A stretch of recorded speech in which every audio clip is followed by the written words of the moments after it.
Hi అండి, అందరూ ఎలా ఉన్నారు? బాగున్నారా? నేను బాగున్నానండి. ఇవాళ నేను గుత్తి వంకాయ కూర చేద్దాం అనుకుంటున్నాను. సో చాలా చాలా ఫ్రెష్ గా ఉన్నాయన్నమాట. సో చాలా ఫ్రెష్ గా ఉన్నాయని నేను ఇంకా వంకాయ కూర మొదలెట్టాను. సో ఇలా వేయించేసుకోవాలండి. తగినంత నూనె వేసేసుకుని ఇలా ముచ్చుకలు చాలా ఫ్రెష్ గా ఉన్నాయి కాబట్టి ముచ్చుకలతో ఇవి పొడి వంకాయలండి, గుత్తి వంకాయలు కావు. పొడి వంకాయలే, పొడి వంకాయలతోనే నేను చేసేస్తున్నాను. సో ఒక ఒక్కొక్క వంకాయని రెండు, చిన్నవైతే రెండు, ఒకవేళ పెద్దదైతే మూడు అవుతాయి. సో బాగా నూనెలో మంచిగా వేయించేసుకుని ఒక ఘాటు పెట్టానండి. ఒకటే ఒక ఘాటు, 4 ఘాట్లు కాదు, ఒక ఘాటు పెట్టేశాను. సో దట్ మనం స్టఫ్ చేసుకోవచ్చు అనమాట. సో దయచేసి మీరందరూ తప్పకుండా నా ఛానల్ ని సబ్స్క్రైబ్ చేసుకోండి, సపోర్ట్ చేయండి, నా ఛానల్ ని ప్రమోట్ చేయండి, ఇంకో నలుగురికి షేర్ చేయండి. అలాగే పక్కనున్న గంట సింబల్ ని టపీమని కొట్టండి. మంచి మంచి రెసిపీస్ మీ ముందుకు తీసుకొస్తానండి. మీరు కూడా కామెంట్ బాక్స్ లోకి రండి, మాట్లాడుకుందాం. చెప్పండి, ఆ ఎప్పుడైనా మీరు ఏమైనా రెసిపీస్ ట్రై చేస్తే బాగున్నాయని చెప్పండి. సో దట్ నాకు కూడా మోటివేషన్ గా ఉంటుంది. సో మీ అందరి కోసం నేను మంచి మంచి రెసిపీస్, ఓకే, అందరికీ తెలిసినవే తీసుకొస్తాను, కానీ అందరికీ ఒక్కొక్క డిఫరెంట్ స్టైల్ ఉంటుందనే చెప్తున్నాను. సో మీరందరూ తప్పకుండా ఇలా నా ఛానల్ ని సపోర్ట్ చేస్తారని అనుకుంటున్నాను. Because you are all my friends and subscribers and family members. అందుకే నేను మిమ్మల్ని అడుగుతున్నాను. సో ఫస్ట్ అయితే వంకాయల్ని బాగా మగ్గించేసుకోవాలండి. మగ్గిపోయాక అప్పుడు మనం ఉల్లిపాయలు తరిగి పెట్టేసుకుని మసాలా అంతా రెడీ చేసుకుందాం. ఫస్ట్ అయితే వీటిని మగ్గనివ్వండి, తర్వాత నెక్స్ట్ ప్రొసీజర్ మీకు చూపిస్తాను. ఇవి కొంచెం మగ్గిపోతున్నాయి కదండి. ఈ మగ్గిపోయినప్పుడే మనం ఏం చేయాలంటే కొంచెం పసుపు వేయాలండి. అలాగే కొంచెం ఉప్పు, ఎలాగో మనం మసాలా పౌడర్స్ లో వేస్తాము. ఇది కొంచెం పైనుంచి ఉప్పు వేస్తే అవి కొంచెం వంకాయలకి ఉప్పు పట్టి కొంచెం టేస్టీగా ఉంటాయి అనమాట.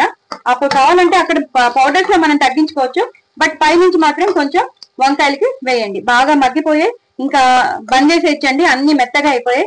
బంద్ చేసేస్తాను నేను. ఇప్పుడు నేను ఉల్లిపాయలు తరిగి పెట్టుకుని నేను మసాలా పౌడర్ రెడీ చేసేస్తాను, మసాలా. సో నెక్స్ట్ ప్రొసీజర్ లో మీకు చూపిస్తాను.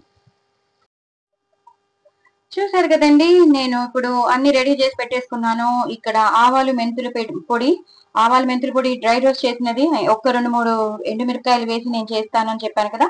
ఆవాలు, మెంతులు, ఎండుమిరపకాయలు చేసిన రోస్టెడ్ పొడి, అలాగే కొంచెం గరం మసాలా, అలాగే ఉప్పు, తగినంత ఉప్పు. ఇందాక మనం కొంచెం వంకాయ ముక్కల్లో వేసాం కాబట్టి, పైన వేసాం కాబట్టి చూసుకుని తగినంత వేసుకోండి.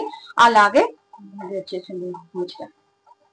అలాగే కారం, ఒక 3 to 4 స్పూన్స్ కారం వేసాను. అలాగే గన్ పౌడర్ అంటే తెలుసు కదా, మిరియాలు, ధనియాలు, జీలకర్ర, ఇవన్నీ మనం నువ్వులు ఇవన్నీ చేస్తాం చూసారా, మినపప్పు, శనగపప్పు అవన్నీ వేసి చేస్తాం కదా, ఆ గన్ పౌడర్. అలాగే నువ్వుల పొడి, ఇదంతా నువ్వుల పొడి అండి. ఈ నువ్వుల పొడి ఇవన్నీ నేను ఇప్పుడు కలిపేస్తాను. ఇవన్నీ కలిపేస్తే ఒక పేస్ట్ అవుతుంది. సో ఈ పౌడర్ అవుతుంది. కావాలంటే తడుపుకోండి, లేదా ఇలా డ్రైగానే మీరు మొత్తం అంతా కలిపేశాక డ్రైగానైనా మీరు స్టఫ్ చేసుకోవచ్చు. కొంతమంది కొంచెం తడిపేస్తారనమాట, సో దట్ అందులో స్టఫ్ చేయడానికి ఈజీగా ఉంటుందని. లేదు, మాకు ఈజీగానే ఉంటుంది, డ్రైగా ఉన్న పౌడర్ ఇదంతా కలిపేశాక డ్రైగా ఉన్న పౌడర్ మేము స్టఫ్ చేయగలము అంటే నో ప్రాబ్లం. నేను అల్లం వెల్లుల్లి పేస్ట్ వేయట్లేదు, ఎందుకంటే ఆల్రెడీ నువ్వుల పొడిలో వెల్లుల్లిపాయ ఉంది కాబట్టి నేను ఇంకా వేయట్లేదు. ఒకవేళ మీరు ఇలాంటి నువ్వుల పొడి, పల్లి పొడి లేదనుకోండి, ఇది ఓన్లీ నువ్వుల పొడి కాదు, నువ్వుల పల్లి పొడి కాబట్టి ఇందులో వెల్లుల్లిపాయలు వేసాను కాబట్టి, సో మీరు కావాలంటే అల్లం వెల్లుల్లి పేస్ట్ కూడా వేసుకోవచ్చు. కావాలంటే మీరు ఇంకా ఏమైనా అడిషన్స్ చేసుకోవాలంటే చేసుకోవచ్చు. నేను గరం మసాలా వేస్తున్నాను, ఆ ఫ్లేవర్ రావాలి కాబట్టి. సో కరివేపాకు, ఫ్రెష్ కరివేపాకు, కొత్తిమీర, పచ్చిమిరపకాయలు, ఉల్లిపాయలు. సో నెక్స్ట్ ప్రొసీజర్ మీకు చూపిస్తానండి. ఫస్ట్ అయితే ఇదంతా నేను కలిపేస్తాను. కలిపేసి ఆ వంకాయల్లో నేను ఆ స్టఫ్ ని స్టఫ్ చేసేస్తాను అనమాట. అంటే ఆ వంకాయల్లో నేను ఈ పౌడర్ గా ఉన్న స్టఫ్ ని స్టఫ్ చేసేస్తాను. మొత్తం అంతా అయ్యాక మీకు నెక్స్ట్ ప్రొసీజర్ చూపిస్తాను.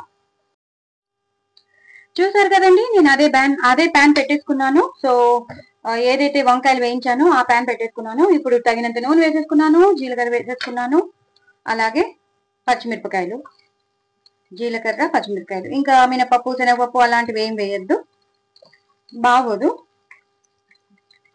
అంటే వేసుకునే వాళ్ళు వేసుకోండి, నో ప్రాబ్లం. నేనైతే వేయట్లేదు. అదే చెప్తున్నాను కదా, different styles of making curries ఉంటాయి, ఒక్కొక్కరికి ఒక్కొక్క స్టైల్ ఉంటుంది. సో నేను జీలకర్ర వేసుకున్నాను, పచ్చిమిరపకాయలు వేసుకున్నాను. ఇవి ఒక్కసారి బాగా వేగిపోతే అప్పుడు మనం ఉల్లిపాయలు వేసేసుకోవచ్చు.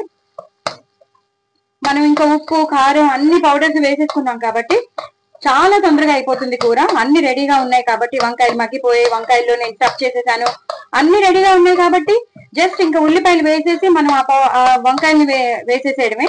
ఆ తర్వాత ఉన్న మిగతా పౌడర్ ఉంటుంది కదా, ఆ పౌడర్ పైన జల్లేసేయడమే అయిపోతుంది. కొత్తిమీర, కరివేపాకుతో మనం గార్నిష్ చేసేసుకోవచ్చు. ఇవి ఒక్కసారి మనకి ఇవి వేగిపోతే, పచ్చిమిరపకాయలు బాగా వేగిపోతే మంచిగా ఉంటుంది. ఎందుకంటే కొంచెం పచ్చిగా ఉంటే తినడం కష్టం, కానీ కొంచెం వేగాయి అనుకోండి, ఒకవేళ మనం తినాలనుకున్నప్పుడు పట్టుకుని తినొచ్చు అనమాట.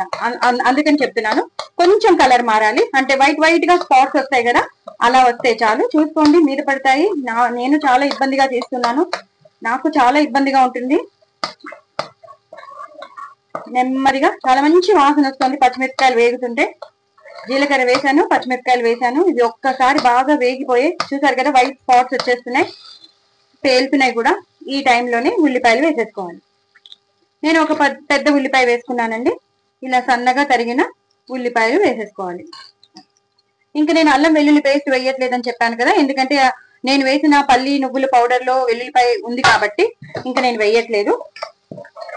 ఆ ఫ్లేవర్ వచ్చేస్తుంది, వెల్లుల్లిపాయ ఫ్లేవర్ వచ్చేస్తుంది కాబట్టి. గరం మసాలా కూడా వేసాను కాబట్టి సో ఇంకా ప్రాబ్లం లేదు, మనకు కావాల్సిన వంకాయ కూర మనకి తయారైపోతుంది.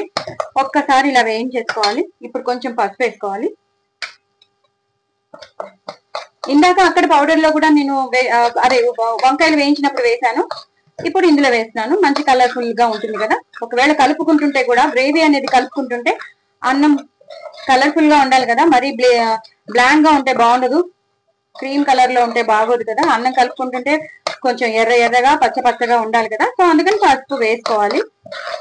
సో ఉల్లిపాయలు కూడా బాగా వేగిపోయాయి కాబట్టి ఇప్పుడు కొంచెం కరివేపాకు వేసుకోండి. ఇప్పుడు మనం వంకాయలు ఏవైతే మనం స్టఫ్ చేసి పెట్టుకున్నామో అవి ఒక్కొక్కటిగా దింపేసుకోవాలి. చాలా చాలా స్మూత్ గా అయిపోయాయి. చూసి కలుపుకోండి, నెమ్మదిగా కలుపుకోండి, లేకపోతే విడిపోతాయి. ఎక్కువ కలపకుండా జస్ట్ సింపుల్ గా చాలా డెలికేట్ గా కలిపితే ఏమీ కాదు. అలా మీరు ఎన్ని చేసుకుంటారో అలా అన్ని వేసేసుకోండి, ఒక్కొక్కటిగా వేసేసుకోండి. చాలా బాగుంటుంది ఈ కూర మాత్రం, అన్నంలోకి మాత్రం సూపర్ సూపర్. ఎవరికి ఇష్టం ఉండదు గుత్తి వంకాయ కూర, అందరికీ ఇష్టమైనదే. చేసే విధానాలు తేడా ఉంటాయి, ఒక్కొక్క ప్రాంతంలో ఒక్కొక్కలా, లేదా ఒక్కొక్కళ్ళ స్టైల్ ఒక్కొక్కలా ఉంటుంది. ప్రాంతం కన్నా స్టైల్ ఒక్కొక్కలా ఉంటుంది. అంటే వాళ్ళు ఇలా చేస్తే ఎలా ఉంటుంది, ఇలా చేస్తే ఎలా ఉంటుంది అని రకరకాలుగా ట్రై చేసినవి కూడా వస్తూ ఉంటాయి కదా, అంతే తప్ప ఏమి కాదు. ఇలా చాలా స్మూత్ గా కలుపుకోవాలి. కలుపుకుని ఏదైతే మనం పౌడర్ ఉందో కొంచెం మిగిలి ఉంటుంది కదా, మనం మొత్తం అంతా స్టఫ్ లో పడదు కదా, ఆ పౌడర్ కొంచెం దాచుకోండి, కొంచెం ఇలా వేసేసేయండి. కొంచెం దాచుకోండి, లాస్ట్ లో వేయాలి, మళ్ళీ కొంచెం దాచుకోండి. దాచుకుని ఇలా ఒకసారి కలిపేసుకోవాలి. కలిపేసి మూత పెట్టేసుకోవాలి. మీకు మళ్ళీ చూపిస్తాను, ఇది వేగాక మళ్ళీ కొంచెం వాటర్ పోయాల్సి వస్తుంది, అప్పుడు మీకు చూపిస్తాను. చూసారు కదండి, బాగా మగ్గిపోతుంది. అసలు ఎంత టెంప్టింగ్ గా ఉందో చూసారా, కూర చూస్తుంటేనే అదిరిపోతుంది. ఈ టైంలో కొంచెం మనం ఏదైతే స్టఫ్ మనం ప్లేట్ లో పెట్టుకుంటాం కానీ, లేకపోతే మిక్సీ చేసుకుంటామో ఆ వాటర్ ఉంటుంది కదా, ఆ వాటర్ కొంచెం వేయాలన్నమాట. కొంచెం వేసేసి ఇలా కలపాలి. సో దట్ ఆ వాటర్ వేసాక ఏమవుతుందంటే ఆ కూరకి మొత్తం అంతా మనం ఏమైతే వేసామో ఆ పేస్ట్ అంతా పడుతుంది అనమాట. పౌడర్స్, మనం ఏదైతే మసాలా పౌడర్స్ వేసామో, గుత్తి వంకాయ స్టఫ్ వేసామో అదంతా దీంట్లోకి వెళ్ళిపోతుంది అనమాట. అందుకే హాఫ్ గ్లాస్ వేసుకోండి. వేసుకుని చక్కగా మరగనివ్వండి, అంటే బాగా ఉడకనివ్వండి. ఆల్రెడీ బాగా ఉడికిపోయి, నో ప్రాబ్లం. ఒక్కసారి వేస్తే ఏమవుతుందంటే మొత్తం అంతా అందులోకి వెళ్ళిపోతుంది అనమాట. మనం చేసిన స్టఫ్ అంతా కూరలోకి వెళ్ళిపోతుంది. అప్పుడు ఇలా చక్కగా కలిపేసుకోవచ్చు. కూర మాత్రం చాలా టెంప్టింగ్ గా ఉందండి. దయచేసి నా ఛానల్ ని సబ్స్క్రైబ్ చేసుకోండి, సపోర్ట్ చేయండి. చాలా చాలా టెంప్టింగ్ గా ఉంది వంకాయ కూర. మీరు కూడా తప్పకుండా ట్రై చేయండి, చాలా చాలా బాగుంటుంది. అన్నంలోకి అయితే ఇంకా చెప్పక్కర్లేదు, చపాతీలోకి, పూరీలోకి, అలాగే పుల్కాస్ లోకి చాలా బాగుంటుంది. అలాగే రైస్ ఐటమ్స్ కూడా, మనం ఏదైనా రైస్ ఐటమ్స్ చేసుకుంటే వాటికి కూడా సైడ్ డిష్ గా చాలా బాగుంటుంది. అస్తమానం పన్నీర్ బటర్ మసాలా, బగారా బెంగన్ చేసుకోలేం కదా, అప్పుడప్పుడు ఇలా కూడా చేసుకుంటే చాలా చాలా బాగుంటుంది. సో డూ ట్రై ఇట్ అండి, నా కామెంట్ బాక్స్ లో పెట్టండి. మీరు కూడా తప్పకుండా ట్రై చేయండి, ఎంజాయ్ చేయండి, హ్యాపీగా ఉండండి, చేసుకోండి. ఇప్పుడు వచ్చేవి సమ్మర్ హాలిడేస్ కాబట్టి పిల్లలు ఇంట్లో చూసారా నూనె వదిలేస్తుంది. ఎప్పుడైతే నూనె వదిలేస్తుందో అంటే అయిపోయినట్టు లెక్క. ఈ టైంలోనే నేను ఇందాక చెప్పాను, లాస్ట్ లో ఒక్కసారి కొంచెం ఉంచుకుని లాస్ట్ లో ఒకసారి జల్లండి అని చెప్పాను. సో నేను అందుకే జల్లుతున్నాను.